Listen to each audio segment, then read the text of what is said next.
Without further ado, we are jumping into this one. We've talked about some of the potential dangerous areas, but now we get to see if anybody is going to be on the chopping block. JB, the big takeaways that we just heard, we were just talking about, really came down to Zinesh. So that's one of the things that I'm definitely very excited to see, to actually get to that boss. But I'm curious how you feel as a healer about taking risks on MY'ALOTHA. I mean, I guess like in a raid race like this, where it's not vast sums of money, you know, you're not talking about like TI prize pools here. I want to do the flashy play. I want to do the big home run hitter type stuff. And in a competition like this, like that was one of the things I appreciated, you know, about some of the smaller community tournaments, where you can feel like you are not beholden to a prize pool necessarily, and you can just try to make the big play and the ooh and ah moment. And so I want to see him do big stuff. I want to see him go risky. Okay, yeah, I definitely agree. I think this is one of the rare opportunities that we get to see really flashy things happen. And, you know, if not now, when are we going to be able to see it? But let's get ready. Let's set the stage and get this raid underway.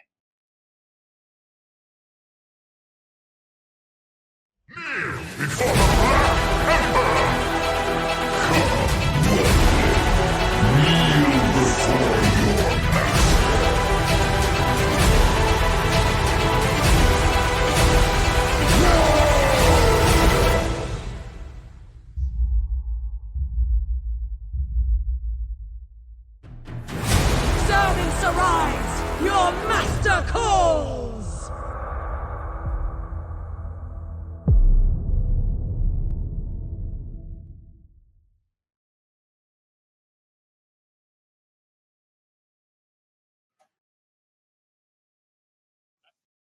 All right, and as you can see, we actually have the boss ready to be pulled, first boss of the raid. And this is something that we also heard. We're not necessarily seeing the same tanks that we see sometimes in progression coming out from Method here. Yeah, we got. Oh, you go. Well, we got Now and Miris. I'm very familiar with the work of these two. We've butted heads quite a few times throughout the MDI, and obviously, the two of them are two of the biggest galaxy brain players in the game. So I expect to see some innovative stuff here. Yeah, I mean, these guys are really incredible players. You say galaxy brains, they're not going to have the small bald heads of like a React streamer that would maybe be watching them right now, right? Like these are not the type of people that are going to open up a video and just react to it. They're actually going to play the game, and that's why they are the best of the best. Yeah, these are the content creators, not the content reactors. Imagine. So we're waiting right now to get this one pulled for the first time. This one is going to be really easy, right? I mean, we're not looking for any potential slip-ups to happen here, but already at MY'ALOTHA, that's one of the first pressure points of this race. But the ready check's going to be going out, and we're going to get this one started. So we did have Roger talking that he had sockets on every single piece of gear. We're actually seeing here, you know, I think Now is missing maybe one or two, but then again, you know, his excuses, he's been busy with the MDI. Doesn't have all the time in the world to play. But looking at just at the comp, you know, like we're kind of seeing, you know, what we expected. We don't see too many healers. We see 3 demon hunters, lots of hunters, mages, warlocks. We even have a red paladin, a warrior, and a druid in there. Some classes that you might not expect to see. Yeah, I feel like. Is this two? I think we're two healing this. This was the first thing I was curious about was how many healers we're bringing to these first fights. Yeah, I'm seeing 2 right now. I'm seeing 2 holy paladins for the big DPS, being able to stand in the melee. Defo obviously is super, super good, and we're off to the start. Now actually on Demon Hunter, knowing that mostly he plays DK also. So probably, you know, Demon Hunter known for doing super high DPS. Being able to stack in that last little bit of overall DPS, because every single piece of DPS matters. And I'm not sure if Now's details is necessarily, you know, screwing up, but I'm looking at Curry and he's playing Arcane. This is not original Fire we have seen. Wow. So yeah, I actually was looking at this the other day like just sims for Arcane, and that has the potential to be really insane. But how often are we seeing people dive into this? Obviously, Fire is a spec that's been in favor in progression for quite some time throughout BFA. It has on-demand damage. You have a lot of control. And then once you have different things like the essences compounding upon the Mechagon bracers, it's just a spec that it seems hard to beat. How often are we seeing people dip into the Arcane pool? I mean, this is the first time that I have completely seen it. It might just be, a first boss thing. This is one of the few bosses in this raid here that does not have any passive cleave, right? Any boss along the line kind of gets a passive cleave, except for, I guess, Maut as well. So, or as you like to call it, Mahout. So maybe we'll see him swap, just for like some of the bosses with the passive cleave, like Il'gynoth, like, Nusov and stuff. Might go back to the Fire. But on this boss, he's pulling out the Arcane, which is very interesting. And I mean, looking at it, he's doing great with it, Hunters are slowly pulling up though, as well as the Demon Hunter right at the top. Well, now we're starting to see what I expect more of from Arcane Mages, which is a slow and steady descent down the DPS meter as the fight progresses. It's popping back up. CDs, and then he's popping back up. Okay, weird thing with Arcane that I want to bring up that this is just off the top of my head right now. I think Arcane, a lot like what we see with Hunters, naturally deals with having just a crazy amount of corruption, right? It's a natural corruption wheeler. Its toolkit allows you to deal with it. You can be mobile in the ways that you need to be mobile to avoid some of those mechanics. You can blink when you need to blink. Like, you can just deal with a lot of corruption and therefore get a lot of damage. It's one of the reasons that Hunters are so good right now. And there are very few specs that are easier to play than BM Hunter, and Arcane may actually be one of them. Is he now quickly tilting over, being like, what is happening? Am I missing something? But that's really cool. I actually did not expect to see, any like unorthodox picks, and that's actually one of the more unorthodox picks as I would have expected. Yeah, and it's like it's a callback to Hellfire Citadel. I remember we used to have the the first boss in there, whatever, the second boss in there, whichever one it was, where you'd have the like 23-second kills or whatever, and you try to kill it before it even went in the air. And that I remember Arcane Mage, you just bring whatever, like 19 of them. There were some interesting raid comes, like 15 Arcane Mages with I can't remember the trinket. That was the crystal variant, right? Yeah, it was the crystal and the trinket you would drop from Manaroth, I believe. Which, if you then got the proc of the Manaroth trinket on top of the crystal, your burst was just out of this world. Obviously accompanied with a legendary ring and all such. Yeah, I mean that's these levels of crazy on this boss, but definitely was very cool to see. It was good for reliable burst, the same way that Fire is right now. And that's the reason that I feel like we've seen Fire more. On top of that, the other reason that Fire is just such a good tool and a strong tool to bring is because you do nothing. You don't have to think at all about it, and you're just able to cleave, which on so many fights is going to be a strong tool. So we'll have to see how much they rely on Arcane, but you know what's good in pretty much every single scenario? Hunters. So definitely going to be able to use those Hunters quite a bit. Let me see the loot. I could use all of those pieces because I'm never getting a mythic that was literally a neck and neck kill. I think that was separated by less than a second. Yeah, for sure. I mean, the version literally killed it like 1 second, I think, later, which is amazing. So we see Method here. They're opting to skip for, I think it was a Shroud skip, whereas Aversion is actually using the gateway to get past it entirely. They might be able to skip something with Shrouds later. Although Method, I think, is running more rogues. I think Method right now has 2 rogues in the raid team, whereas Aversion is only having 1. So it kind of does equal out again as well. Yeah, honestly, I think I maybe like the Warlock gate skip. They're better. Shroud is a fantastic skip tool in outdoor areas where you can mount and move together. The rogue pop sprint, everyone mounts up and you move forward. But I think the Warlock gate might actually be faster there when you're on foot. Maybe, and we're seeing Aversion actually do something super interesting here, whereas Method is having to death skip. Aversion is actually having a Hunter pull all the ads to the side and then feign deathing, causing them to just run past the entire trash, and so they don't actually have to spend the time dying over here and resing, whereas, Method right now, maybe it was even an unintentional wipe, I am not entirely sure, but, I'm actually on the trash. I'm actually kind of ashamed of my guy right now. Like, I'm watching him, and I'm like, dude, how can you think that a death skip is the answer here? Like, how I know that you've done more complicated skips than this in the MDI. How can you think that the death skip is the right play here? It's so funny because it's like, when is the last time that you actually had to think about trash in a raid, right? Like just such a different dynamic going on than what we're typically used to before we actually do go ahead and pull Maut. Yep. I mean, this is what Roger talked about, right? Like on a boss, min-maxing your damage might grant you 20 seconds, but doing the trash smart, that is, what's going to gain you the minutes. And I mean, you can see Aversion practically ready to start pulling Maut. And Method just started clearing the trash, so a couple of probably already like a minute pull ahead here by Aversion as they're starting to actually pull Maut right now. And you mentioned a minute. Yeah, you mentioned a minute though. That was exactly what they were saying. You could get if you maybe did one phase, right? You could shave a minute off of your time if you do one phase Maut. That's one of the key things we need to think about before this boss gets pulled. Sure.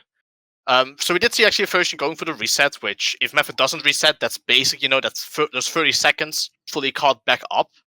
But maybe it's for a good reason, being able to get all the pre-channels. There's a fair chance, maybe they are trying to do the one phase tactic. So they want to get, the double unuses inside that window, having all of those pre-channels that I saw from the mages earlier.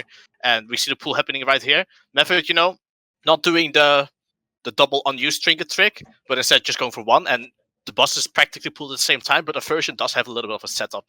And JB, just to think about other potential things that could happen, maybe we see some of the old NY'ALOTHA strategies that we saw in progression. Maybe Method setting up to take a break. Any breakers in the chat? Oh yeah, I was actually I forgot I was going to say something about that. This is going to be the first time that we've seen Method do a raid where they can't take any breaks, and I'm very curious to see how these guys adapt.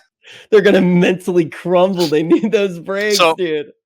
I mean, most of the breaks happened because, Scribe was inside the raid. Scribe's not. Scribe's sitting outside making the calls in this one. So maybe, actually, I think at least he was. So maybe, they can manage to do it without the breaks, but that's a massive disadvantage right there for Method.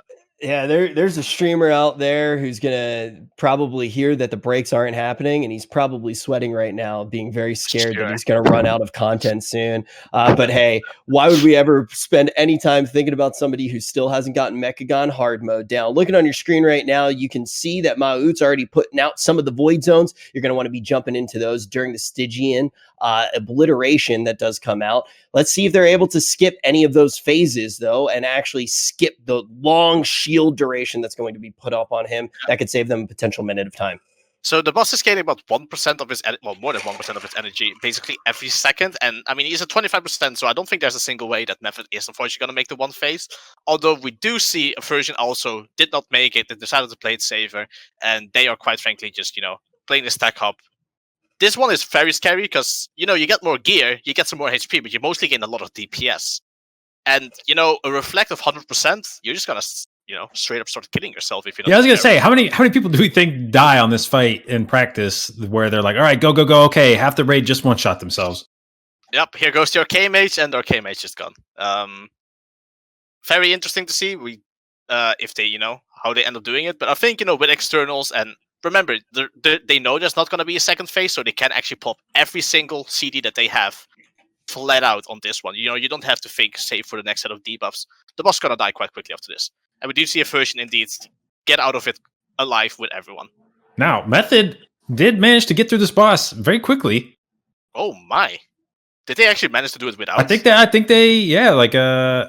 unless they figured out a way to like execute this guy. That's very impressive. Mamma mia, that's a little bit spicy. I think one of the main things that you need to be looking at too is even without doing anything too crazy with the healers, do you think maybe people put on a little bit more corruption to try to just pull ahead, get that extra bit of damage? When you did the calculation, Ken, I'm pretty sure, were you the one who did the calculation? I think it was next to it, but he said next to the over 100k DPS, and I mean, I'm looking at Sarah doing 140, so the Method Germans, pulling their weight. And this is, an interesting thing that may come to light in this raid race is that, as we talked about a little bit on the pre-race segment, some guys take it kind of easy during farm. And, obviously everyone's pushing their gear as hard as they can during progress, but there's a lot of guys that once progress is over, either they start playing alts or they kind of give up on leveling their neck, or they're not maybe doing all their visions every week. And if all of a sudden, like 3 months into farm, you're like, we're going to do a raid race. Is everyone's character, super beefy? They're like, I got some corruptions, man. So you may see some of these guys that their character is just kind of atrophied. Well, yeah. I mean, think about all the places of atrophy, if you will, that could potentially happen. You get bored of doing visions because you're already in a good spot with your cloak. So now you're not getting all of the sockets that you could get every 2 weeks. A socket, I will say this one more time. People love to come in and be like, actually, a socket is worth 15 item levels. That's just not correct. I went to, I'm incredible at math, and I can tell you that is factually not correct. They are very impactful, but it depends what the current state of the gear is, depends on secondary stat distributions, and depends on the class overall. So it's not a clean 15 item levels, but it is a big power gain, and you can get that added to every single piece of gear every 2 weeks. Who the heck is doing that after they've already finished progression, right? Did we just one place. Did we see Mythic go trash on a boss? Yeah, they took trash with a boss. Now that's the now that I'm talking about. This death skipping business, trash on the boss. Now we're talking. Exactly. So like the thing with Skitra is he kind of doesn't do anything for like the first 15 seconds, so it's the perfect time where everyone's popping as the D, Bloodlust is out, the Warlocks, want to use the Havoc, get it inside the Infernal, and the boss generally you just AFK.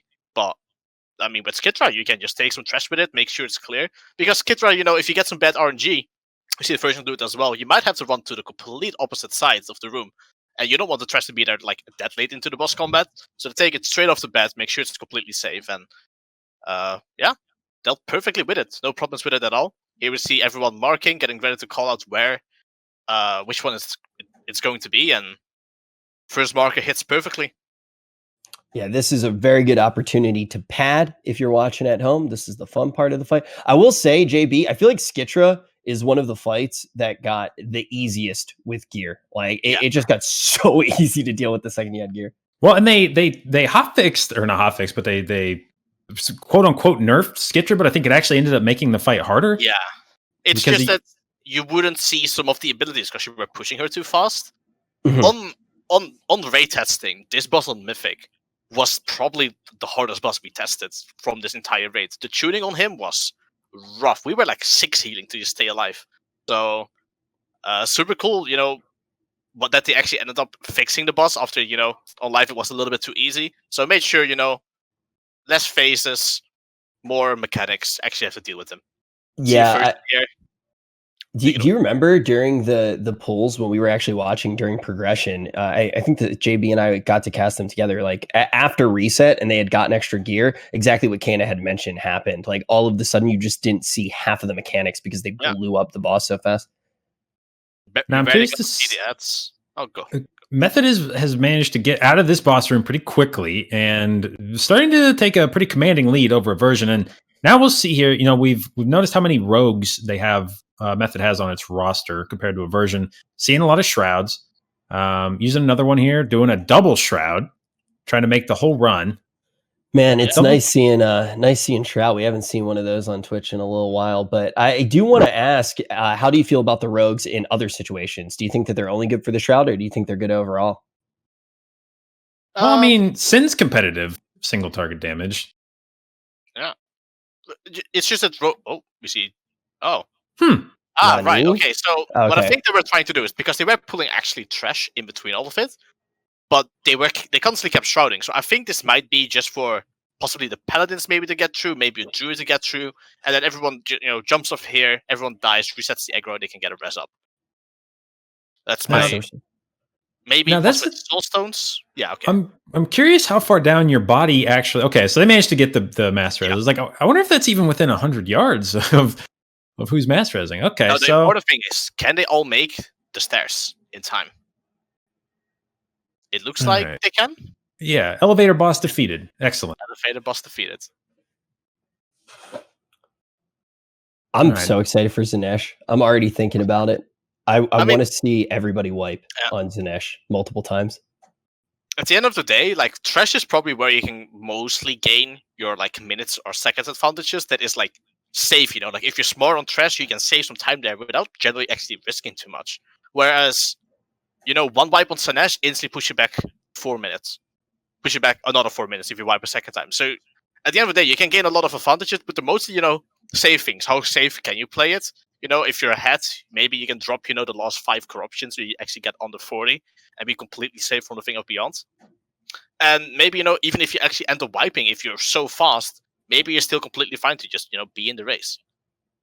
Now, I'd like to think this trash pack that Method's doing right now is actually skippable, but they chose to do it anyway because it drops corrupted mementos. I think. Wait, does it? Some things. I thought that dude dropped. Wasn't that one of the corrupted memento bosses? No, I think this it's a different one. This is the one. This is the one. Okay. I think the door is closed and you're forced to kill it. Until you kill both of the summoners, the door doesn't open. I think it might be. All right. Talking about corrupted mementos, we see Aversion pulling them up that actually drops some corrupted mementos, but I think they are just gonna teleport right above it. Keeping up, we see Aversion now entering. Yeah. So the door is closed at the end, and it's okay. Until, yeah, there we go. I thought we talked about skipping this before progress. Like we can get some nice minute here, but somehow we didn't do it, and this was the reason why. Now we're going to need to see if the German efficiency on this trash is going to be able to catch them up a little bit, but we have already seen methods start to slip away, and we already heard Aversion say that they're scared of Zanesh. They had some wipes in the past on this boss, even with it already on farm. So that is the moment where we really know just how big a gap could potentially be. I think everyone's scared of Zanesh in this race, Rich. I think Zanesh is where your heart starts beating very, very fast. Yeah, well, I mean, it's one of those moments where not only are you the having the role of being a kicker on Zanesh is always going to be a little bit of pressure, even during farm. But now you're on stream in front of nearly 20,000 people, and if you're the guy that screws it up, that's just who you're going to be in every raid from now until 3 expansions from now. You're going to be the guy that missed the Zanesh kick, and that's just how every time that you screw up in a raid, it'll be like, hey, remember that time that you completely choked on Zanesh? So there's a lot on the line here for these guys. Yeah, you're in front of so many people, and then you're also going to have all the React Andes memeing on you and stuff, acting like they could do better, letting out, they'll say stuff like, sometimes you get it, sometimes you get got, something like that. Everybody will laugh and clip it out. It's a pretty painful moment if you do fail with all of the eyes on you, especially after it's been out for a little while, right? Wipes are going to happen when you're doing the race for the first time, when it's actually progression. But when we're watching here, everybody knows that it is something that's doable. You can do it without any wipes, and they need to be perfect. Yeah. So we are basically seeing Aversion do the exact same thing as Method, where they run there, so the Paladin, everyone jumps off the edge, Paladin dies naturally, presses everyone back up, and they pull then afterwards every single piece of trash in the room to get ready for Zanesh. And I believe we'll probably see, and JB, correct me if you disagree, but I think we're going to see 2 phases potentially here where you actually do need to go down into the room and play a little bit of ball. Yeah, actually, it's been so long since I've raided because of MDI practice that I don't know how fast groups are doing this anymore. I wasn't sure, but when we had Dex here for the small interview, he said that they only needed 6 kickers, which basically implies 2 groups, 2 times we're gonna get to see the ball kicked. And I am very curious to see who's gonna be it. We talked to Roger, and Roger said he was gonna be one of them. So we need to find the next 5 candidates for this one. And this is where you get a little bit of a peek into a guild's into their reputations at this point, because the 6 guys that get picked for this, those are going to be the guys that the raid trusts not to screw up. So you're going to get a peek behind the curtains here at who these raids trust. Yeah. We see Jeeve, Liskanon, which is Zelia, and now going in. Now Jeeve, NA, MS, that could be scary, but in general, incredibly good player. So I have the most faith in these 3 guys that they're going to do it. And then I guess afterwards we're going to possibly have Team Officer Core. Here we go. Is it going to go in? Now he's standing next to it. Does he need to kick it? Interrupts not going through, and it goes in. Method is done. One of the hardest parts of the fight already. And they're probably only going to need to do it one more time. You just got to make sure that you slap the ball in the right direction. As you guys said, it's very hard. It's one of the hardest things you need to do as a guild right now for a fight like this, is figuring out who in your guild has the best ball handling skills. I personally just have absolutely no skill to be able myself to do this mechanic. I wouldn't want to do this either. This is heartbreaking. First off, I see that Method has opted to send healers down, and some people might say oh, it's because you get a maximized DPS, but I think we all know that actually healers are always the best players in your raid. And if given the choice to allow you, if you have to trust someone to do mechanics, healers are always going to be a safe bet. Yeah. Healers, the only people who pay $15 a month to help you play the game. definitely can trust a person who has that mentality. Don't get it. I really don't get it, man. That's a good one, right? So here we see number 2 coming in for Method, and I think, actually Aversion is onto the first kicking right now. I think this is the last kick that's going to be happening. Are they going to be fine? I think the orb looks very beautiful. They have the last guy chasing after. They see it's in, and Aversion also gets the first kick down. Now Method, though, are onto the second kick. No interrupts going through. If an interrupt goes through, it could be straight up wipe, because, if he gets feared into some bad stuff, you're just dead. This fight is actually kind of rough on the damage intake. Lots of debuffs going out. Need to make sure that, that you spot heal those. But it looks like Method also probably have done it, as long as they can make the DPS check right now. Actually, the last ad's coming in. If they don't wipe here, then they have it. Wow. So everyone getting ready to interrupt it. Look at that Ret Paladin damage, by the way. Yeah, that's imagine not giving a Ret Paladin gear. Look at that. Yeah, you didn't even have to have anybody die for this kind of damage. He does not. That's Narcles for you. You randomly just see him, onto the meters. Narcles is always the guy before the tier that said he was benched, and then he always would find to sneak in every single time. During BOD, we're like, we had to call him out of his sleep for him to join the raids, because, Red Paladin might be useful. And suddenly he walked in. There he was. There we see him. Beautiful little Narcles. I miss him so much. I actually have been a big fan of Ret Paladins in general throughout progression, because of what JB alluded to as well. Like, it is so cool in progression to see those Ret Paladins get that damage buff as members of the party start to fall. And it is a cool little element of RP that feels really unique to them as well. Just specking for members of their party dying. But once ahead, Method still pulling ahead. Let's see if they're able to get this ball in. If they are, we're not going to see it doesn't. Are they going to be fine on the other side? Is it actually going to go in? It looks like it's completely fine. And Aversion, that was the closest one. That ball was, almost cuddling with the boss right there, touching almost the circle, but they ended up being fine. No wipes from either team. We see Next kind of smiling here. I think breathing a little sigh of relief there. I think they were also aware of how close that was. The pressure was getting to him, but the Germans managed to pull it off. We see, meanwhile, Method rushing up and clearing a whole bunch of trash, pulling the entire boss room and getting ready for the next one. Yeah, and this is I think so. Be moving on to Vexiona, and I'm trying to think if there's anything on this fight. Yeah, there is. So the boss flies up on percent. So the boss will fly up based on the timer, but will transition to the last phase on a percentage. So if you can pop enough DPS that you basically transition the boss right before she's about to fly up the second time, you skip the entire second intermission, which just means she's not flying around. There's it's like basically a minute-long intermission. So again, by just having enough raid DPS, we saw Method be able to do it on Maut, being able to get him in one phase, no intermission phases needed. If they can do it again here and Aversion can't, that gives Method even bigger of an edge. Yeah, it's definitely fights that have phases. If you can skip the phases, shave substantial time off. For sure. Yeah, and sometimes it is the right move to just shave it off, by the way, for anyone watching right now. Definitely looking to shave off some seconds from this clock. This is a very good opportunity, though, as you guys did both mention, to try to pick up some extra time. But let's actually talk about some of the mechanics in particular as we see that Lust on pull. Yeah, for sure. I mean, straight off the bat, everyone I think you can see Roger Brown saving his blood of the enemy, making sure that they can delete the ads alongside with Fire Mages. Any class that has ridiculous AoE while still being able to maintain a super high single target is a class that you want for this fight.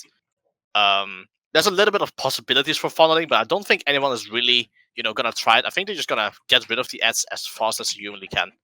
And I imagine it's the same for the void zones. During progress, you want to be really good about dropping those things as far to the edge as you can. But if this fight is as short as I suspect it's gonna be, I would imagine guys start getting maybe a little loose with their positioning on that. Greedy. Don't play it fully back. Don't run 4 seconds ahead. Just go as much as you can in between your casts, but still putting it into a nice little place. Use your blinks very aggressively for it, and just get as much damage in as possible. Again, if you can make the DPS check, that's like the best thing you can. And I mean, Factiona's already 50% and hasn't even gone up the first time yet. So Method is looking really, really good into getting this DPS check down. Yeah, and this will give us I think a decent indication of whether a 2-phase is potentially doable, based on her HP when she goes up for the first time. Like there, we're right at 50%. So as the transition's about to start.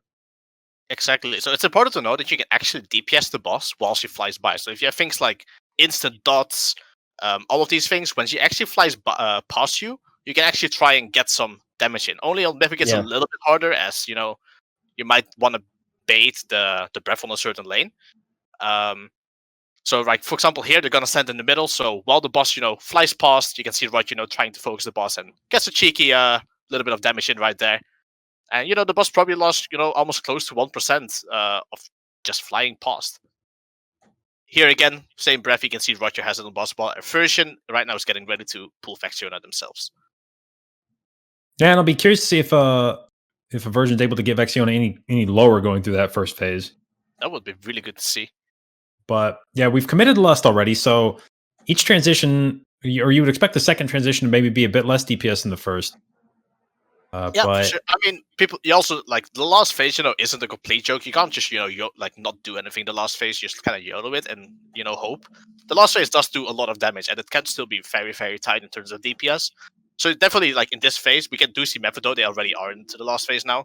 You don't want to push your cities too early if you don't have to. You want to save them for the last phase and make a nice, clean transition, preferably even without ads, and just be able to fully DPS the boss. But I mean, Factiona is going down super fast already at 20%. Whereas Aversion kind of just started the fight, so big lead here so far for the Methods. I mean, they're pretty much a boss ahead right now. Obviously, like you said, there are some scary things that can happen in the final moments of this fight, but all in all, you can start relying on some of your execute classes as well to push out that extra damage, and Vexiona should fall without too much of a problem. I do want to say very quickly, for anybody who is just tuning in right now, you currently are watching the NY'ALOTHA showdown, Aversion versus Method right now, and also a lot of things are going to be a lot different than any world first race that you've potentially watched, because this one, they have full knowledge. They already know what to do. They don't have to worry about anything like resets or anything like that. This is a full speed run with knowledge on all the boss fights, but you also have to deal with trash. So that's going to change potentially compositions, and it's going to change a lot of the things that we know about racing so far as we start to see some of these cheeky skips even come in right now. Now, I do have to note on that Vexiona kill, that was basically one heal, because Jeeth was doing about 130k HPS, and the other Paladin was doing, I think, about 50k. So we technically had two healers in here, but it was basically solo heal. Yeah. I mean, the big healing, obviously, in the last phase comes from Factiona, comes being in the last phase for a very extended amount of time, as well as the tank healing. So if your tanks are well coordinating, you're not going to be in the first phase so long, they can front load their CDs a lot more, and in that case, they're still very safe. And I mean, the last phase, the damage is like super rampy. So if you just end the last phase super, super fast, you're completely fine. Meanwhile, though, we see Methods, again, just doing the general death skip. Everyone, Soulstone on the healers, everyone dies. Healer's gonna accept it very soon, and then we will see a rest, and they'll probably pull the entire Hive Mind trash. Whereas Aversion we see right now going into the last phase of Vexiona. They managed to skip the second phase, the second intermission as well, and just gonna nuke the boss down so fast. And I mean, right now you see probably Method be like 2.5 minutes ahead, maybe. They're actually not even that insanely far ahead. And most of this is, a good minute and a half, probably from, actually just killing Mout in one go. That's just pure DPS race right there, playing a bit of a risky tactic. And the other minute, maybe just, bit smarter, bit faster with the trash skips, bit more efficiency, but honestly, like, Aversion really isn't nearly as far ahead. It takes one wipe for Aversion to suddenly be ahead. And I mean, in the interviews, Ilkunov and Sun Brothers carry ones for Roger, so Ilkunov is still on the board. Yeah, it comes up to those few moments where you can really see a wipe happen, and that can just change the entire landscape of the event. I don't know if we have a drink sponsor for this one, but like if you see a wipe come out on the other side, that's when you maybe take that advertised beverage. Or MSI sponsored powering the entirety of the event. This is when I would open up my MSI laptop and I would go to my favorite after stream websites. You know, I like things like that can happen after we see a wipe. Where could those wipes happen? Do you think that there are any bosses left where there are pressure points, Kana? On Il'gynoth, straight up, if you are on low HP and you have a debuff, you have the chance to instantly kill your entire raid right there. Maybe, very maybe you're on the Soft, it's still, the last boss, but I feel like at this point, the Soft has been put on so well. Obviously, these guys have, they've been selling the mounts and stuff as well, so they've been able to 19-man it, maybe even 18-man it in certain occasions, so. But most likely, the difficult boss is probably going to be Il'gynoth, because you need to make one mistake, and you can die, and you can blow up your entire raid. And Il'gynoth is quite a long fight as well. Probably one of the longer ones in this tier still. So you can easily lose 6 minutes there if you do it late. So I obviously have not been farming Il'gynoth very much on Mythic. Are people settled in on a strategy right now? I know one of the big topics when we were progressing through was how are you going to deal with some of the debuffs? Are you just going to let them kind of stay on everybody, not cleanse them? Everybody spreads out. That was one of the ones that we saw develop a little bit later. What's the current meta for going about Il'gynoth, JB? Oh, yeah, you still don't dispel like this. I've seen some guilds at some point in their progress say like, man, this is really scary. We should learn how to dispel on this fight.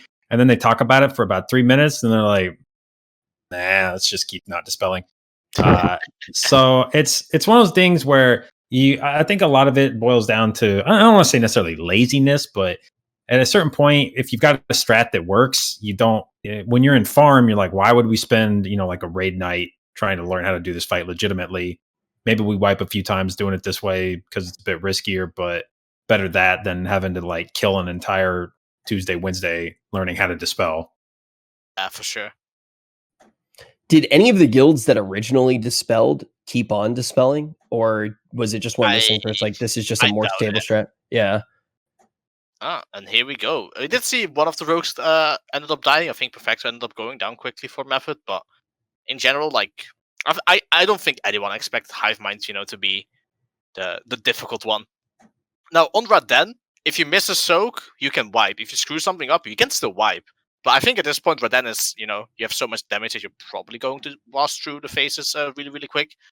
See Method here with a quick min-max on the Hellstones in the corner. Quickly pick them up while you can.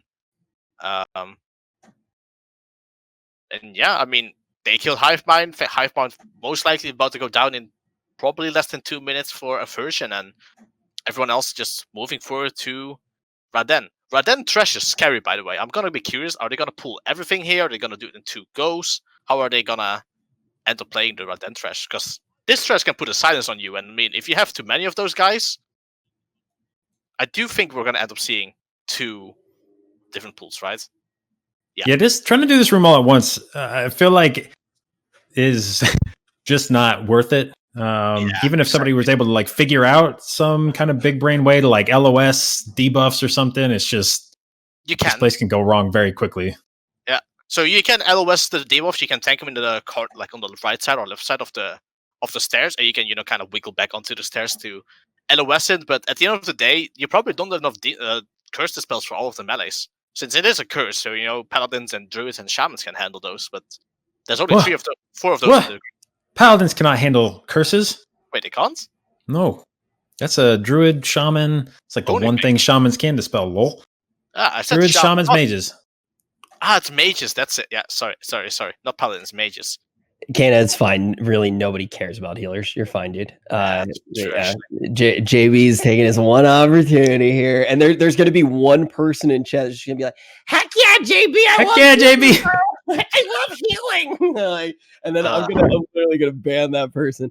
But all in all, Raden, this is a fight that can have those moments. The second that I saw Raden get reset, though, I was in a time machine. And I was like, "Oh my gosh, they're going to reset this 8 more times." We're going to seeing the Infernals come down. Obviously, that is not something that you can do anymore, but we're off to the races, and now it's time to look to see which orb they're going to deal with first. Is it going to be the 5th element, Vistas? Yeah, we're gonna see how they're gonna end up dealing with this. We did see Jeeve being very sad, popping all CDs and having to walk out of melee range, which as a paladin is never beautiful. But he's back into melee, popping all the CDs and doing as much DPS and HPS as he humanly can. We do see the Vita going on, and we do see the Shadowhead, which meant that they killed the right orb. Looking at this, I think. Pretty sure they killed the right orb, yeah. Which means they do not have to deal with... Yeah, I don't see any black orbs going around right now that need soaking. They decided to deal with the Vita straight off the bat. And then most likely gonna kill the Vita orb as the next one right about now. And again, like, you can look at the DPS meters. Fire mages, warriors, and warlocks are destroying this fight. So much free passive cleave. See, Narkly is kind of sneaking up, and we do see Kuri as well went to the Fire Mage now instead of the Arcane, just because there's so much free passive cleave on this fight. But this fight is just all about, you know, get as much boss damage as you can. Here we see the orbs going around. Want to make sure that you pull these probably into the wall. You can see there, so the orb goes where you face. So pulling it into a wall just means, you know, you get it stable in the exact same spot. So they're just juggling it right there. Whereas they also will be able to put a lot of immunity people out, over there in melee, which are able to soak the massive, like, how do you call it, the darkness slam kinda, completely solo. Normally you have to share it, but obviously you don't have to do anymore if it just goes on somebody that can immune it.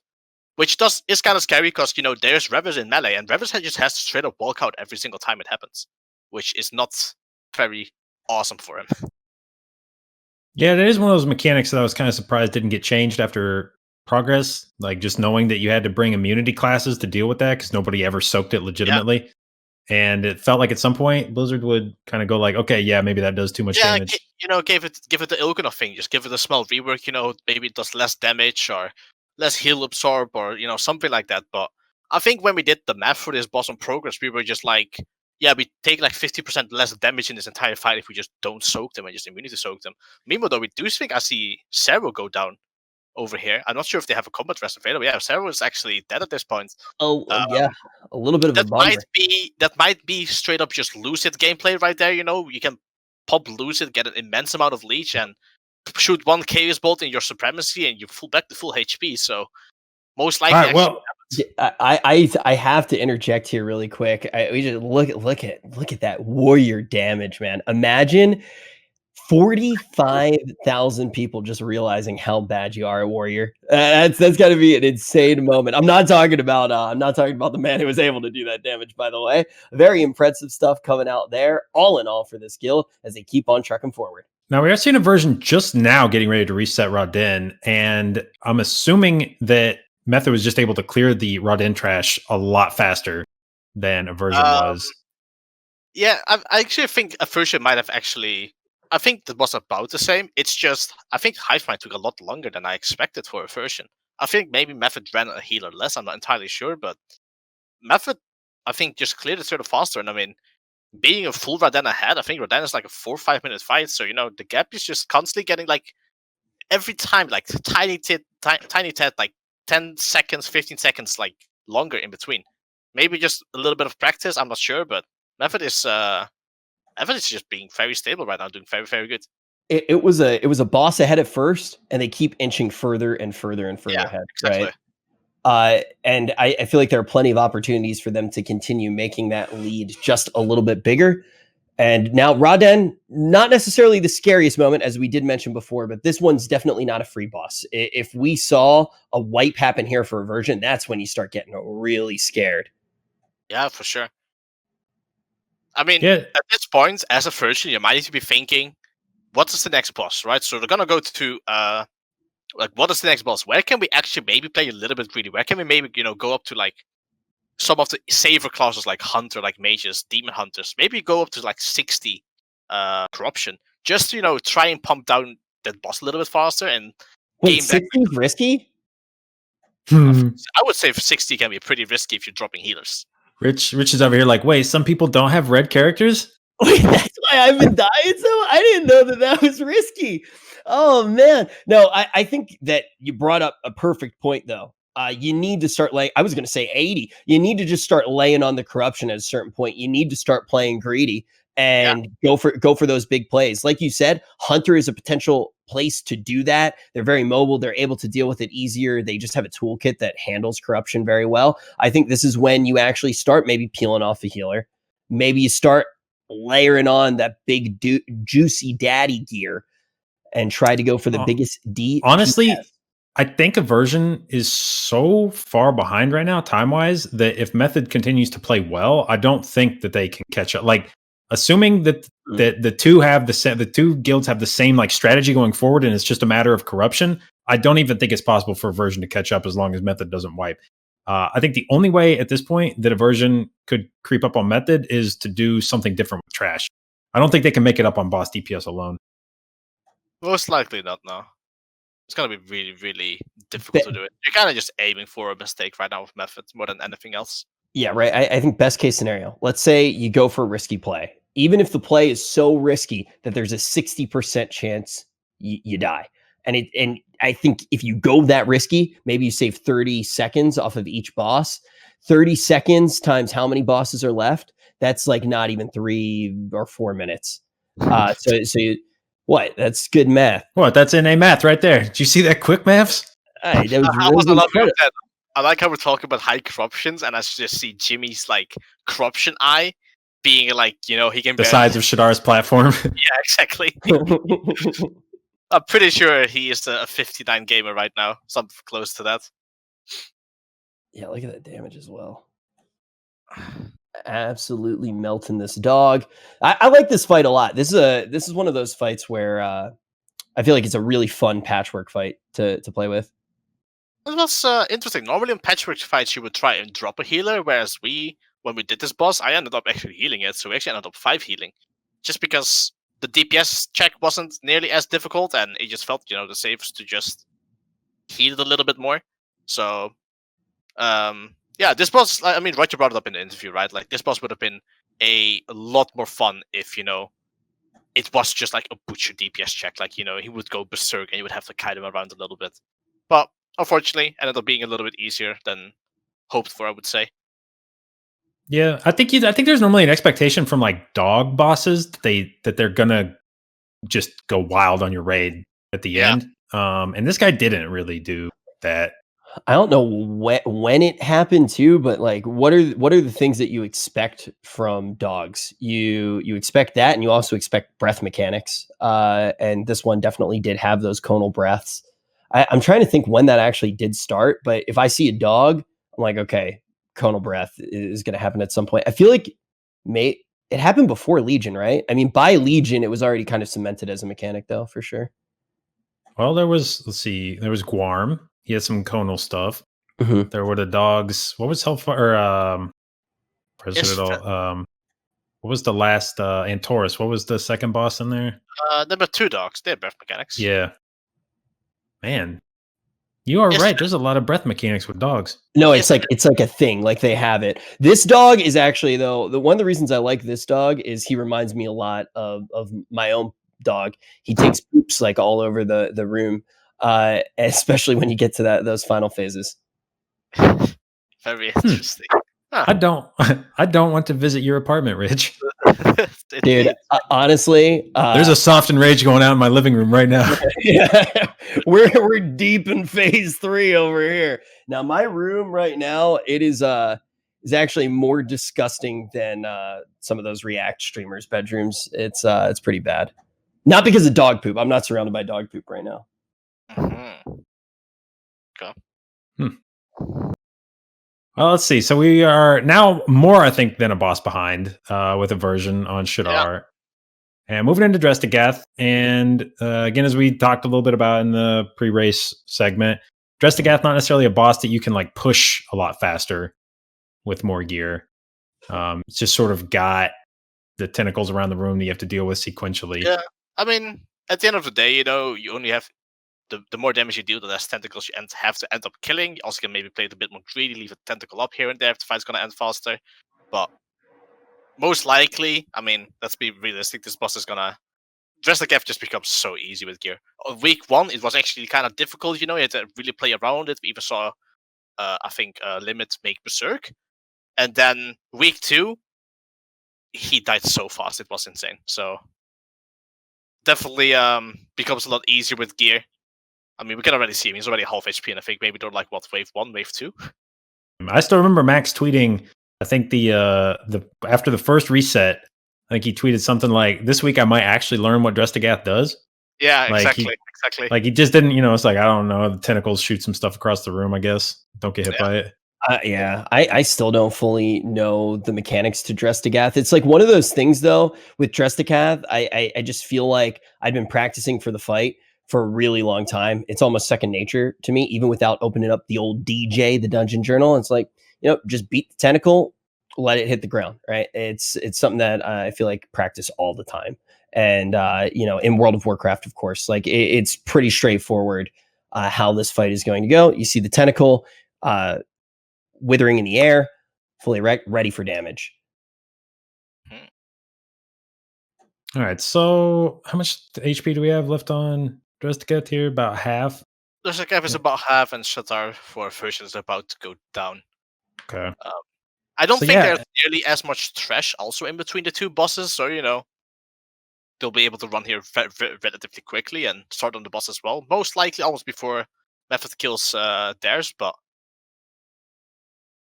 and you can just see the difference, I think, in the amount of corruption you're willing to run on a fight. I think Jimmy's eye on this fight was considerably smaller than it was on Shatar, so definitely upped it a little bit for that specific boss alone. Definitely did. I do want to take a quick moment here right now to thank Dalton in the chat for donating $100. Huge donation coming in. And as you can see on that top right corner of your screen, you go over from, you go over Luigi, JB, Kana, and then right all the way. Oh, actually, it's the right. It's the right. On the right side of the screen, you'll see that bar that's slowly getting filled up. That's for Save the Children. Method is going to be matching donations up to $5,000. Thank you very much, Dalton, for the $100 donation. Now we're going to turn our eyes back over to the Wiggly Boy, Drestagath. Yeah. We see a Version, meanwhile, have, doing the death skip, getting ready to rest it up, and then soon start their own fight. So, they're not actually that far behind. I mean, Drestagath in general is still like a 4 or 5, like about a 5-minute boss, I would say. So, like I've been saying, they're just like every single boss kind of feels like, they fall 10 seconds more behind. And it just shows here again, very likely to pull within the next couple of seconds, pull timer going out. Whereas Method is soon ready to clean up theirs. Yeah, I mean, I think maybe, Roger's sort of prediction earlier in the show may end up being prophetic, where if there's any chance, I think, for Aversion to catch back up, I think it would have to be like a wipe on Il'gynoth, because a wipe on Il'gynoth that serves two things, like does two good things for Aversion. One, it's a wipe, so obviously you have to redo the boss. Second, the spawn point right now in the dungeon is going to be set way back after, like right as you walk into the outdoor area. So getting back to Il'gynoth, if you wipe there. Now, if you have some kind of wipe recovery here, like on this fight, I don't know if they'll try to like soulstone people and tell somebody not to, like, I don't think there's a way you can necessarily die on Il'gynoth and not wipe the raid. But if that were to happen, they may have, wipe protection here, since they may realize that a wipe here would be really bad. But if you do have a full wipe and no way to recover, that's a very long run back. Yeah, sure. And one that you have to figure out more ways to skip back to. I mean, Il'gynoth in general is like one of the longer fights, I would say. So a wipe on Il'gynoth alone would be like 4 or 5 minutes down, and then the run back, the rest, and then doing the pull timer, you're quickly like 6-7 minutes down. And at that point, the Version is straight up ahead of you. And this was one of the bosses where Roger said as well, this is one of the scary bosses. One person dying here, and we have seen a couple of deaths so far on this side of Method. On some of the bosses, it could just mean everything.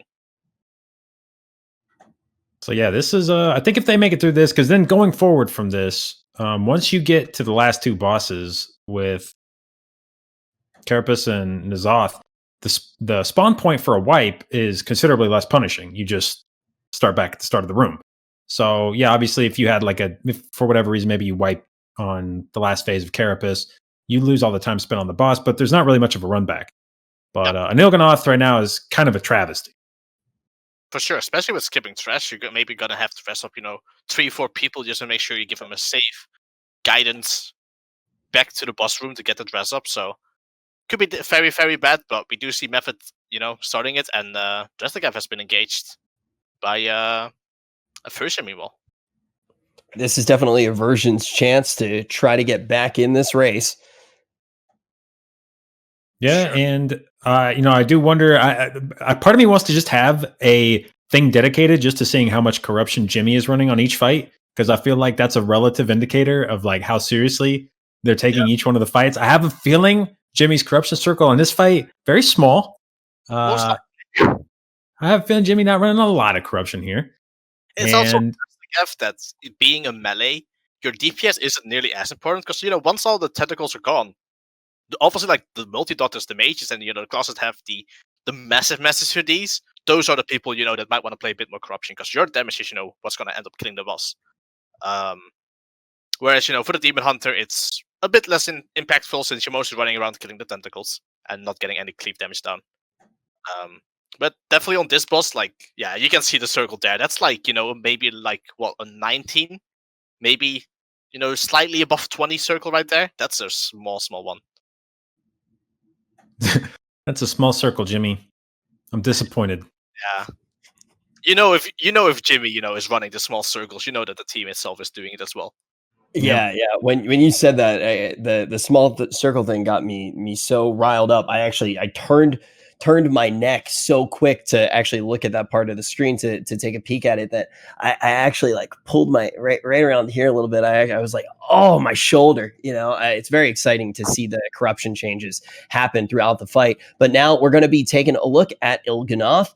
And this is one of the other fights that definitely does scare me. I feel like this is one of the places that we could start seeing mistakes happen. Oh, for sure. This is one of the I mean, you can see just the amount of debuffs, right? If one person dies here, it can cause the explosion to the next person, which will then explode onto everyone else. And at that point, you have a full raid wipe going out within a matter of a second. So one person needs to die here. And like I said, perfect, worst player, you can see in the raid frames, he doesn't have cheat death right now. If he dies, he's just gone. And that's the entire raid team gone. And we've seen, I think, one death of him. I think we've seen several death as well, on Rad Den, which most likely is due to lose memory right there. But I mean, yeah, one mistake and you can wipe, and the version is just straight up back in the race, and they just killed Dressligav as well. They're walking down to Il'gynoth right now. Yeah, I suspect the race comes down to this right here. If Method can cleanly get through Il'gynoth, I don't foresee wipes on Carapace or N'Zoth, or at least ones that I think they could even maybe afford a wipe on one of those bosses and still be ahead. If it's an early wipe, maybe, yeah. But, N'Zoth can still be decently long fight, probably longer than 6-7 minutes, which I would say at this point is the difference. So a long wipe can still make it a really, really close race. But for now, definitely, as long as Method doesn't wipe, play safe, up to their standards, they should in theory be in a very safe spot right now. I mean, where really are you going to wipe on Carapace as well, right? That is a very important thing to have in the back of your mind, because if you are wiping, like you kind of alluded to, Kana, towards the end of the fight, let's say you wipe during transition or something like that, you've already just burned 3 or 4 minutes of time. Obviously, the trash dynamic changes a lot, but sheer time sunk into an attempt is going to be important to have on the forefront. For sure. There isn't many places on Carapace necessarily where you can wipe. Maybe hit by a tentacle, or you're very slow, or you go a little bit too early with the gate where you place the orb on the complete opposite side, sure. But those are all mistakes that this long into the farm really shouldn't happen. You should know what you should be doing. So I don't really expect anything necessarily to go wrong. Yeah, as we discussed earlier, that this is kind of a rarity in the sense that it's not very often that Method, or probably Aversion either, has all their mains together in one raid.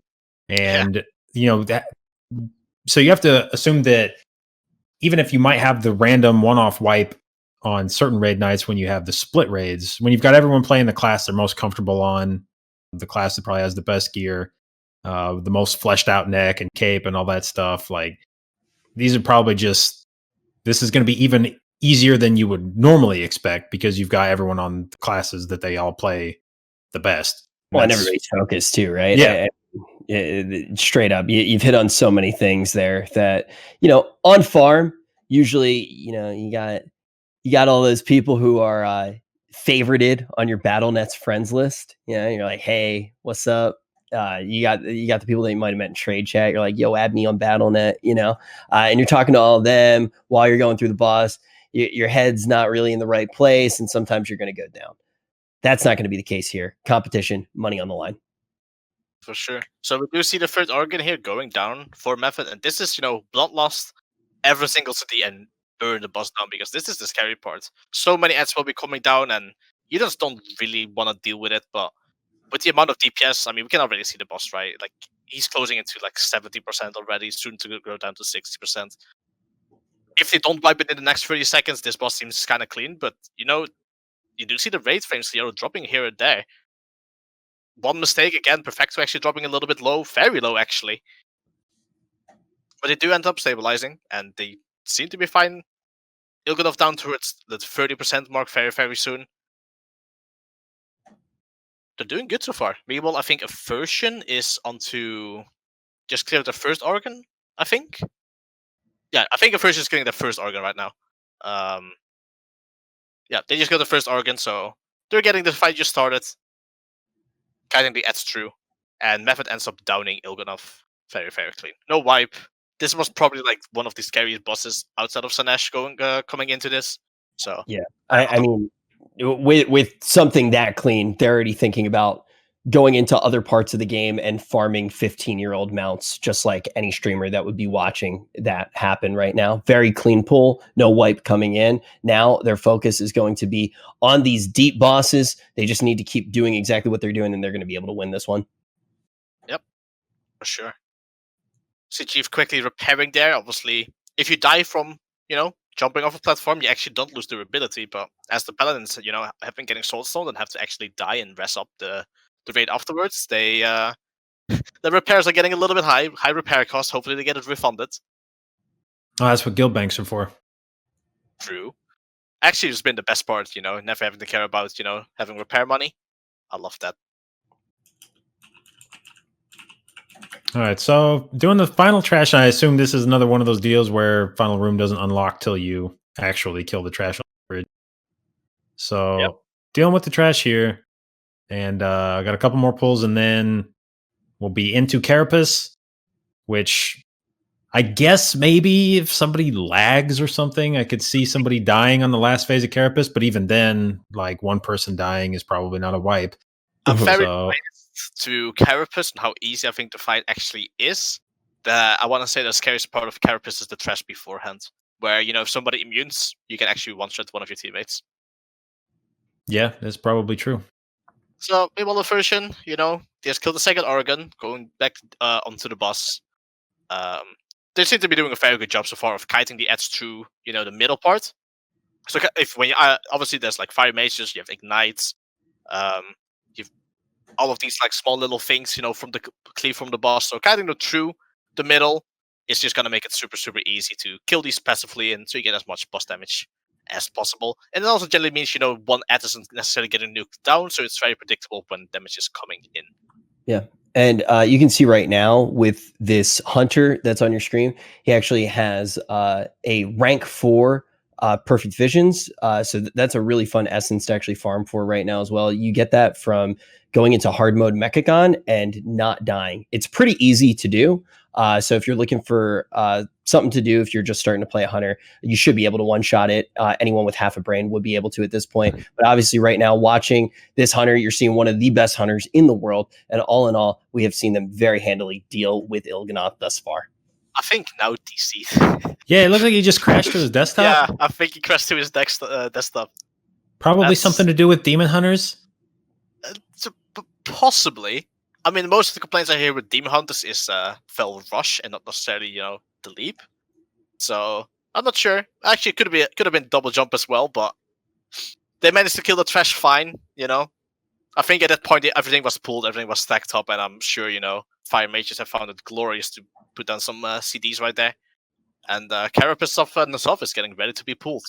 Yeah, it looked like it was like one of the jump things. I think you're right with that. But all in all, not going to be too much of a problem. JB, what should we be looking for here as we start Carapace?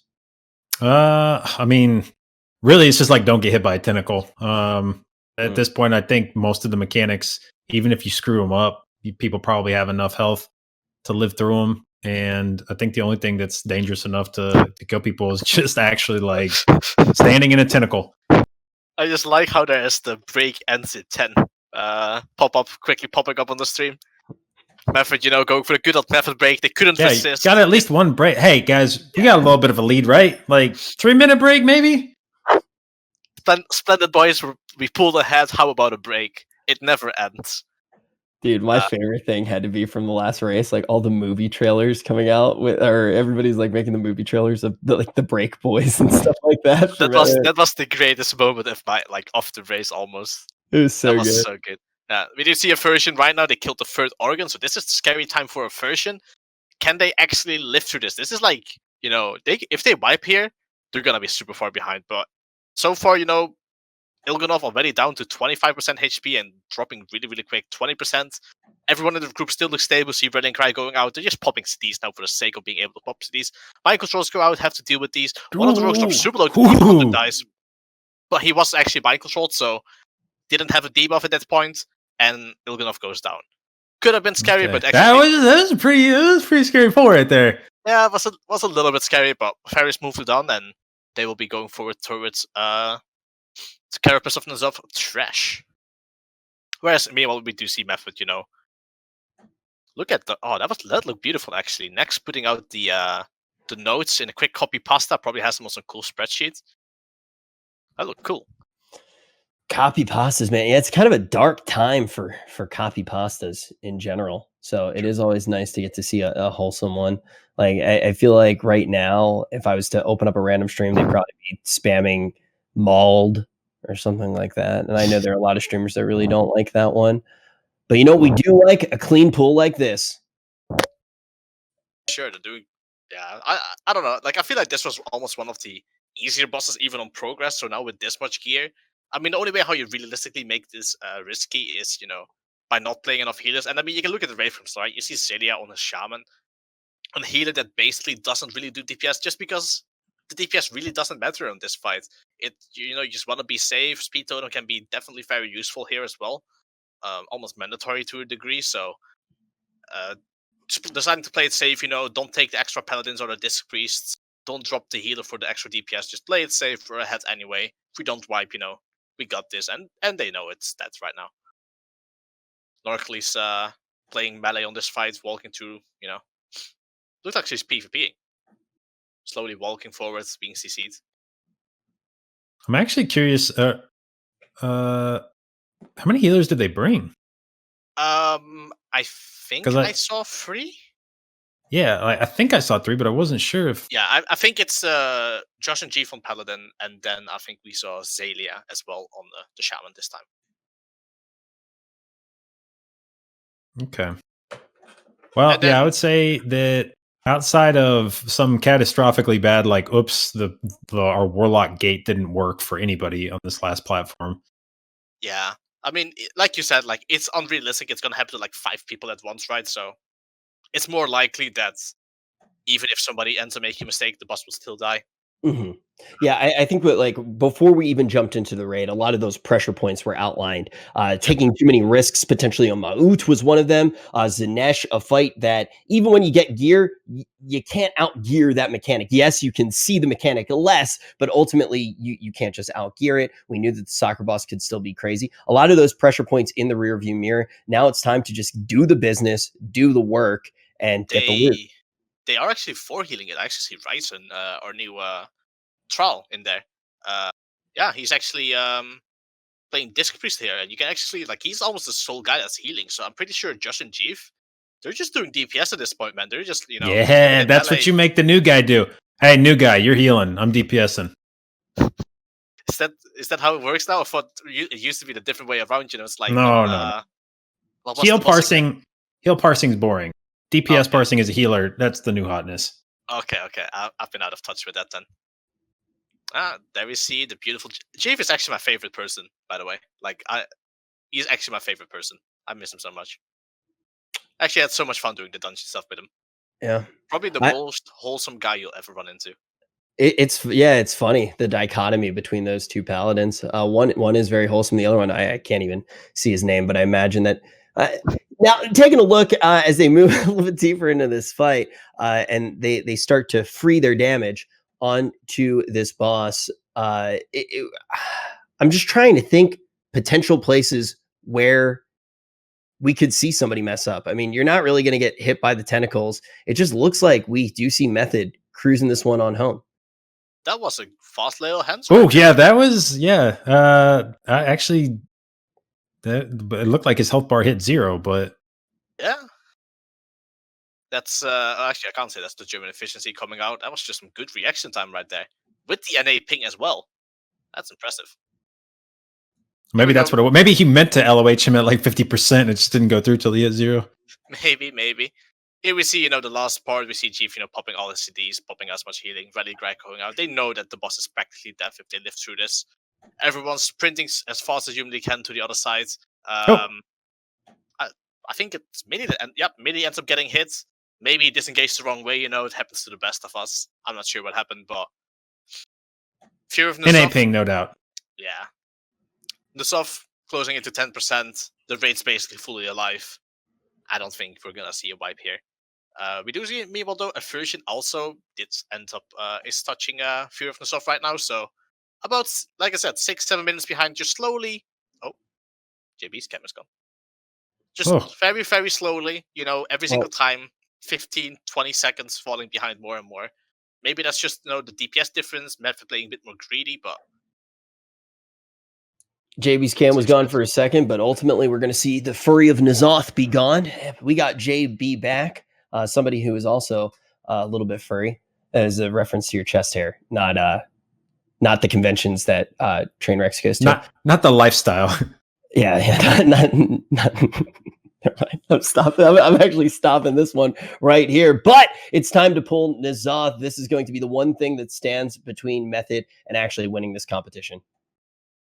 Yeah, I mean, I'm pretty sure Method is watching, the stream now, or has somebody watching the stream as like Scribe and Potter, the big the voices of Method aren't actually in the raid themselves, they're just backseat gaming a little bit. I'll probably saying is like, guys, just do your assignments, just play it safe, drop the corruption a little bit, we're like 6-7 minutes ahead. If we don't wipe, we got this in the back, so pretty sure right now they're pretty chill, they're pretty confident, and they should be. Maybe a little N'Zoth break. Yeah, true. Actually, maybe a little. I mean, we got some time. Maybe anybody need to use the bathroom? Can I get some water, please? Yeah, this is actually. I imagine there's some dudes in the raid that have now gone an hour without taking a smoke break in there, like actually vibrating in their chair. Whoa. I wonder who smokes. I hope for you kids. Don't do it. Yeah, vibrating in your chair isn't really good for you either. No. Hope nobody's doing that. Focus up. I mean, speaking of that, look at all these tentacles on the screen right now. Going to need to try to beat them back down into their place as we start to move through these mechanics here. Get a little bit of damage on N'Zoth, but the main thing that we're going to be thinking about, of course, is going to be Psychus.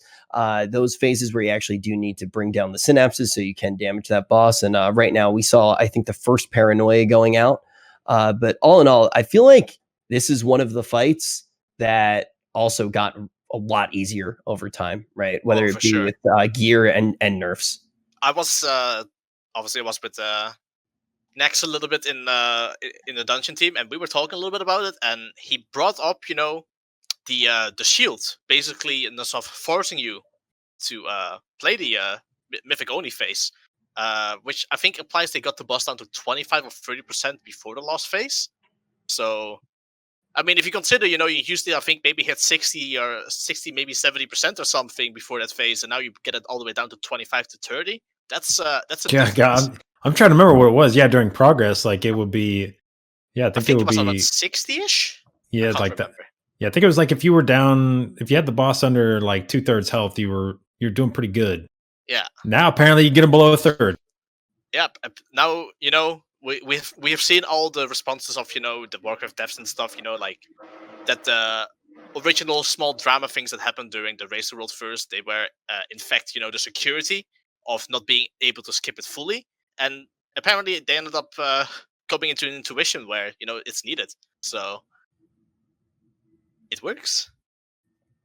Here we go with the suction. They're going to be pulled on in.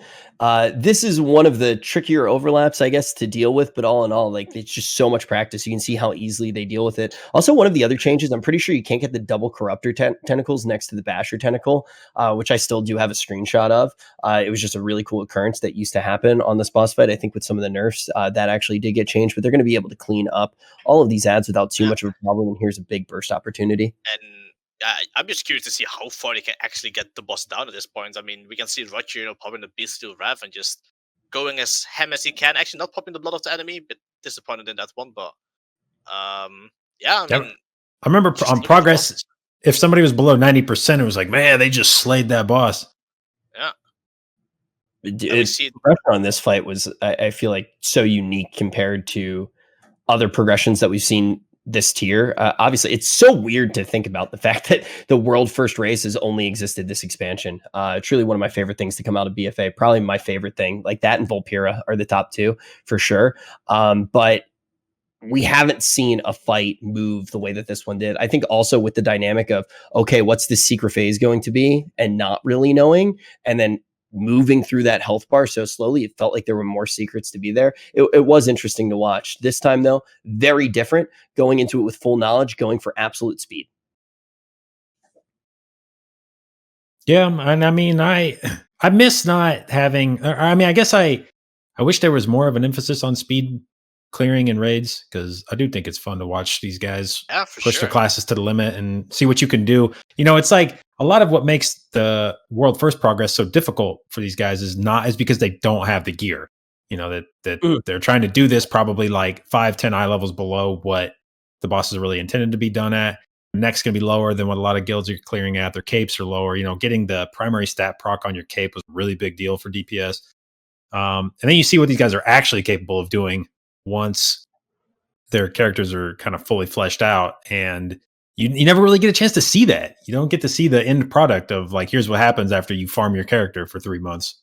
The main thing is, this is like the end of the expansion tier, right? This is like where it's chill time necessarily. I would love to see some more races, in between the tiers, that are still going, because at that point, you have methods onto like 4 split runs.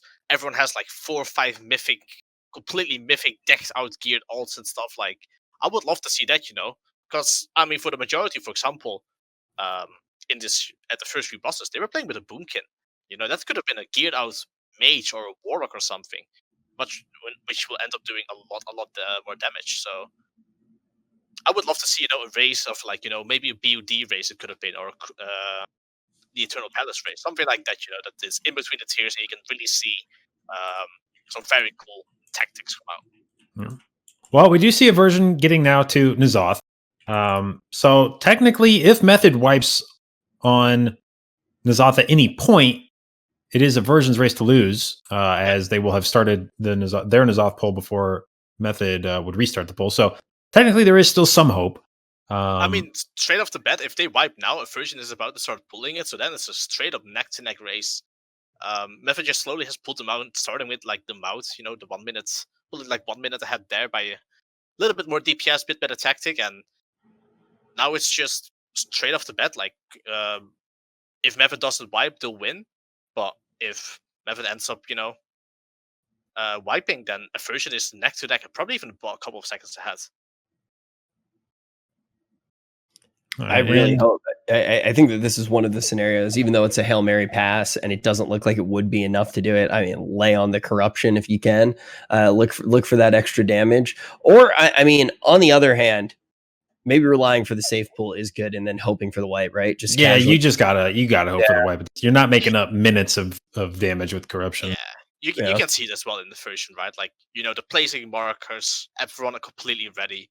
And they know that they're behind, and the only way how they're going to win is if Method wipes at this point. So they just make sure that, their one pull is going to be the pull in case Method wipes in. Yeah, and you can see right now, as we are watching the fight, definitely dealing with the mechanics very well. A little bit of a crossover. You see it in some just chatting section, but this mechanic also in the World of Warcraft section as well. You have to deal with those harvesters of thoughts, and then you can keep on moving, and you can actually start to get the damage onto N'Zoth. I love you so much, Rich. That was amazing. 10 out of 10. What? That's Yeah, the name of it.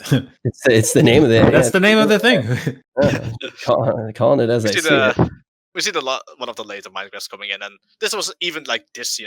This is the perfect Minecraft you want. You want it to go from the boss to the edge. So the melees, the paladins, they can just sit there and just DPS the boss for the full 4 or 5 extra seconds you gain by that.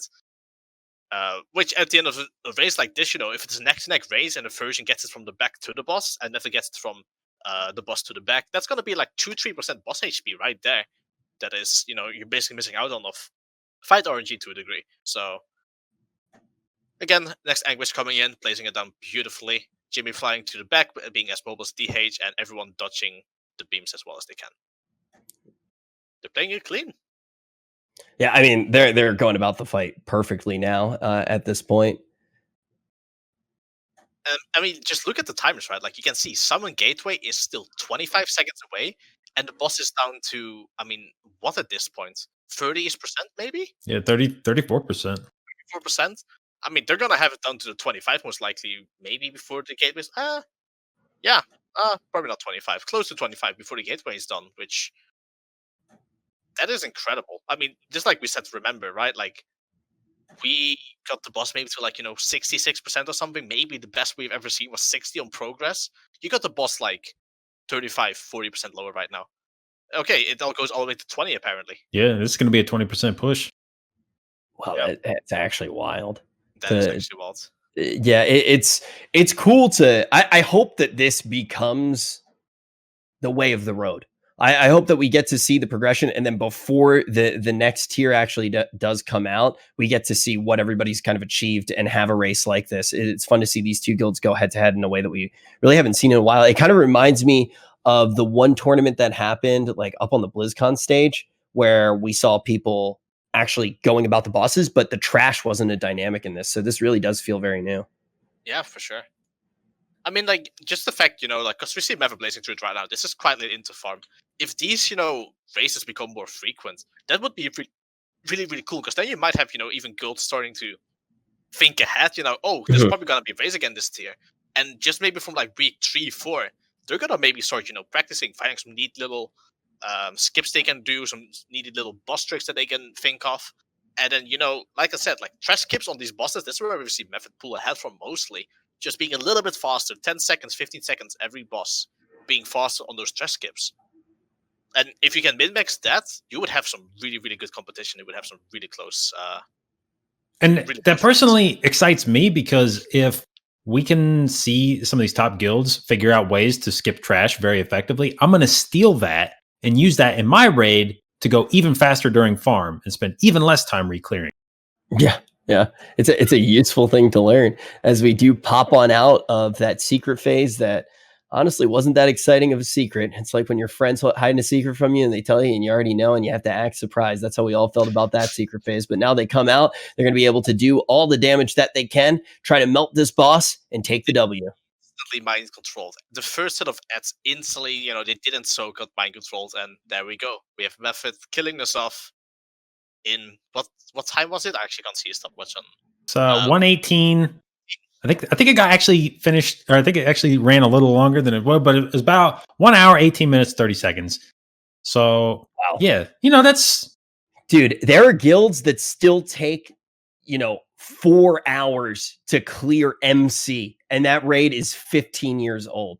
And these guys are able to do this in an hour. There are people who play the game full time that have played MC for 15 years and cannot clear it that fast. Really impressive stuff coming out here from Method. And I do want to say Aversion did a really good job as well. We are still watching as they move through. They are in the Psychus phase. You got to bounce him from synapse to synapse as those tentacles pop on you, boy. Then you're able to actually do damage to him. That debuff racking up over time. And then you scree back over to your body. You're no longer astral projecting into wherever the heck this room is in N'Zoth's brain. And then you go back up to the main floor where you can DPS the boss. But as of right now, I'm kind of curious if they just scoop or if they keep on going to see what their best time is.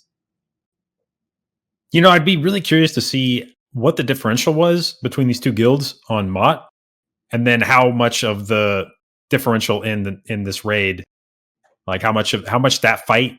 I felt like the two spots where Aversion fell significantly further behind were the Mott kill, and then whatever happened between Hivemind and Rodin.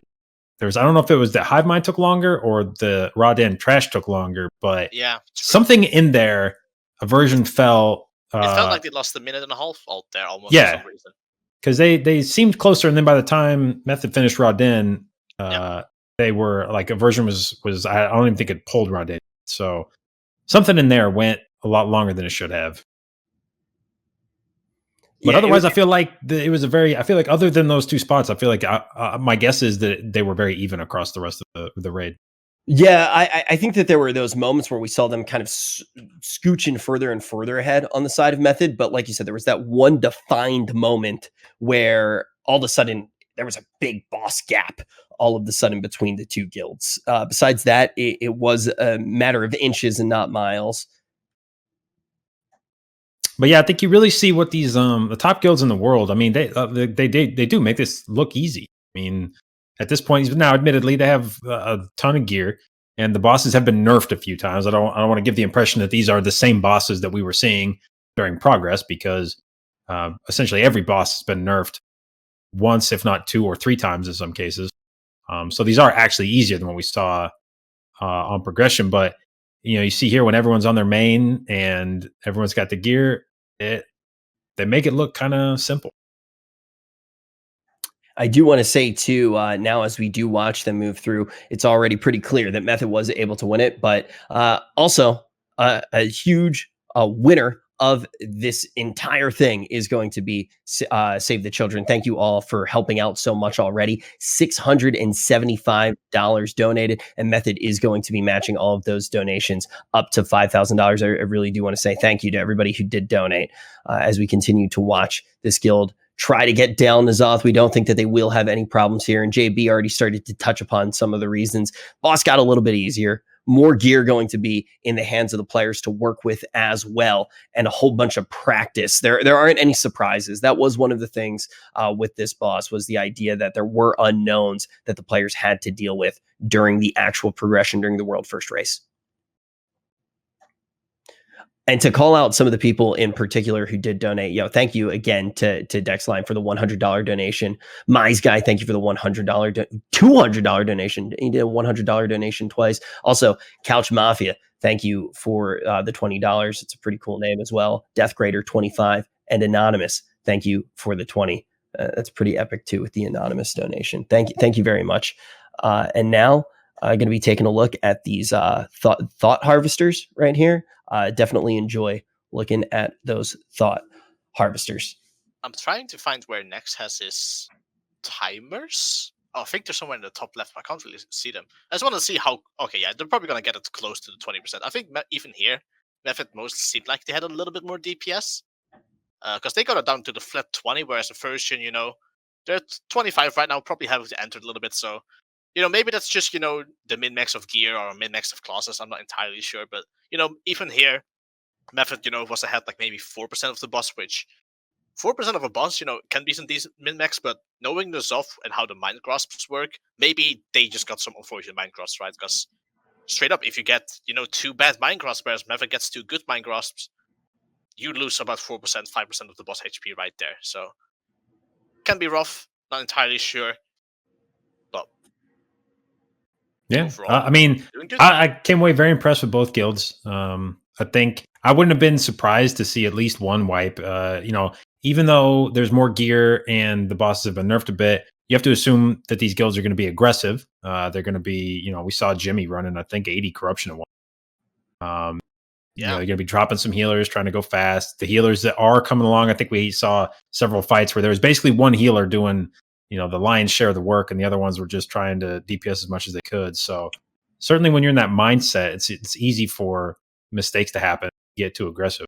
Yeah, I think that's one of the things that's really impressive about these guilds that we even saw during the progression, which was using people who are really good at assessing risk and when a risk is going to be worth it or not. We kind of had that new air traffic controller position really come out during the World First Race, where we had some of the best minds not even actually fighting inside of the raid, but instead just watching everybody, having that bird's eye view and trying to call out shots, really saying, is it worth it to have that person inside of the raid? Now we see it here as well, saying, okay, maybe we shouldn't just lay on the corruption. Maybe it's not worth the risk to try to go for more damage in a situation like that. And I think that's why we start to see some of these top guilds just perform better than they ever had.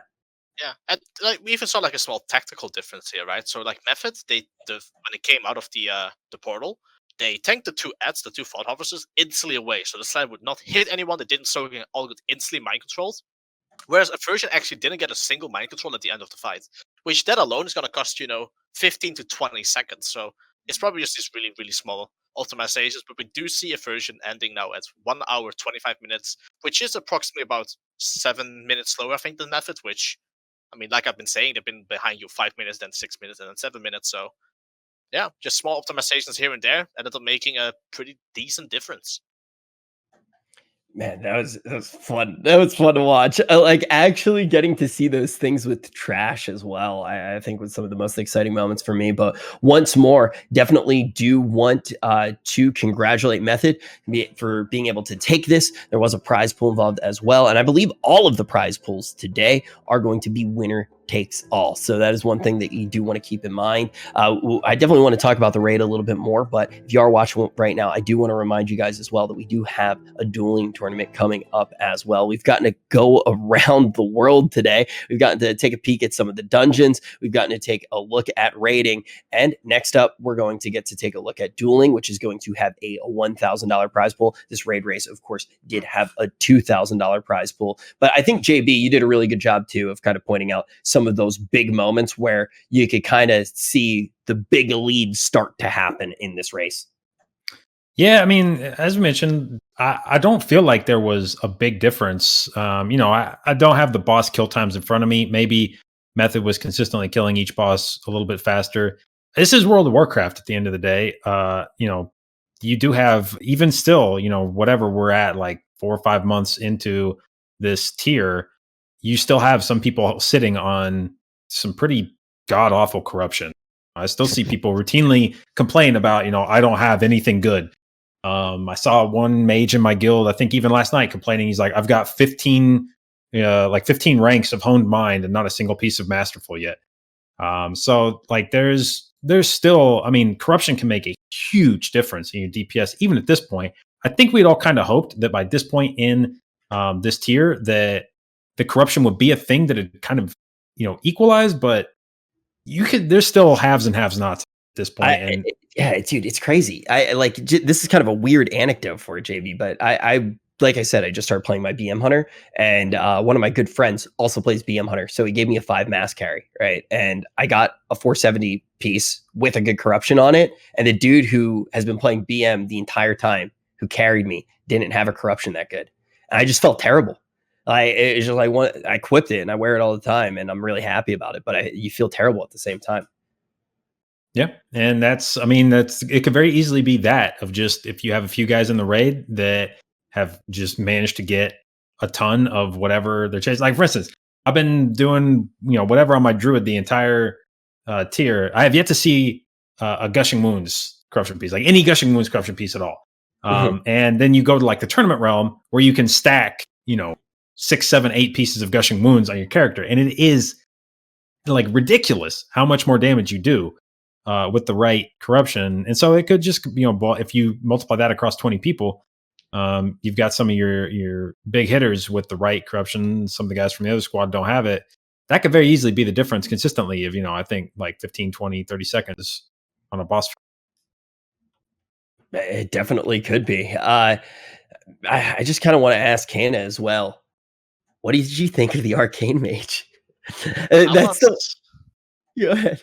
I mean, it ended up doing more damage than the Fire Mage that fight. I was surprised, but it's nice to see those like little pickups, that end up doing a little bit more damage. It might save 2-3 seconds of a boss, but like this is what I mean. Like if this was like a more in between a farm tier, instead of maybe seeing like one Arcane Mage, maybe we would have seen like 4 or 5.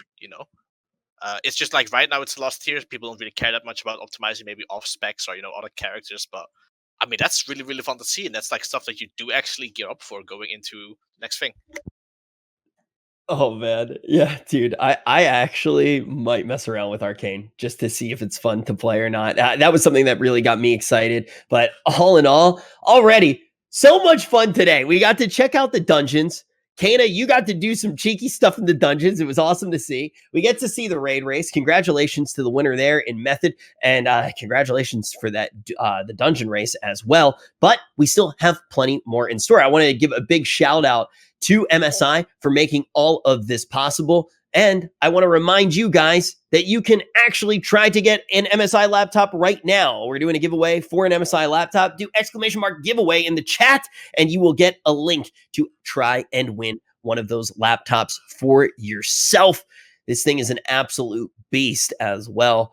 Definitely want to try to get that free stuff. So be taking a look at that. Try to get yourself some.